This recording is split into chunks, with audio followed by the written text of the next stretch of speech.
খেলার চেষ্টা, ব্যাটে বলে তেমন সংযোগ নেই, কোনো রান নেই। মহিলাদের এগিয়ে নিয়ে যাওয়ার জন্যই আমাদের এই প্রীতি ম্যাচ আমরা টুর্নামেন্ট কমিটি সংগঠিত করেছি।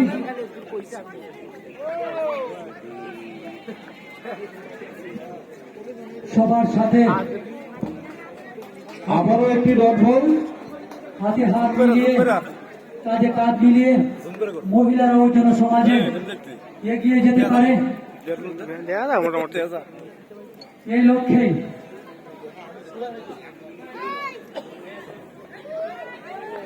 আমাদের এই প্রীতি ম্যাচের আয়োজন। এবং একটি বাই চার আমরা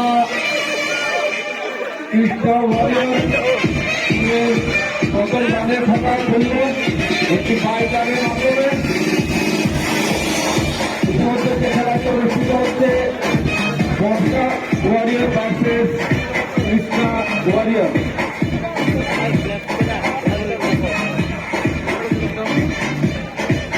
এবার ব্যাট করবে কৃষ্ণা।